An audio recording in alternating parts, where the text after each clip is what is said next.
सुकून। केरल के कोच्चि शहर में मयंक का 3 दिनों का एक ट्रेनिंग प्रोग्राम था।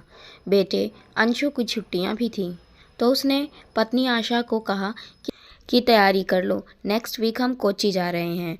3 दिनों तक तो मयंक ट्रेनिंग में व्यस्त रहा। चौथे दिन तीनों समुद्र तट के किनारे घूमने निकल गए। गर्मी बहुत थी और अंशु भी चलते चलते थक गया था। सामने में एक जूस कॉर्नर देखकर अंशु जूस पीने की जिद करने लगा। अंशु को ऑरेंज जूस दिलाकर दोनों पाइनएप्पल जूस पीने लगे। पास में ही अंशु के हम उम्र 3 बच्चे खड़े थे।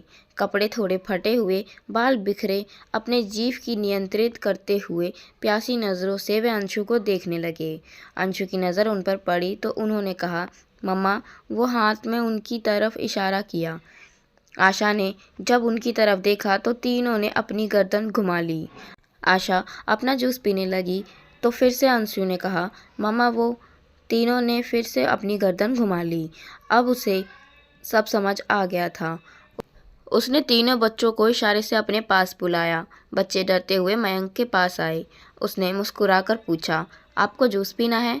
तीनों बच्चे हिंदी नहीं जानते थे, इसीलिए उनकी बात समझ नहीं पाए, लेकिन आशा ने उनकी आंखों की भाषा को पढ़ लिया और कॉर्नर वाले से बोला, भैया आप इनसे पूछ लीजिए, जिस भी फ्लेवर का जूस पीना चाहते हैं एक एक गिलास दे दीजिए। कहते हुए उसने कॉर्नर वाले को गूगल पे कर दिया। तीनों बच्चे आशा की बात तो नहीं समझे, पर इतना समझ गए कि अब उन्हें भी जूस मिलने वाला है। तीनों की आंखों में चमक आ गई और गिलास हाथ में लेते ही तीनों एक ही सांस में गटक लिए।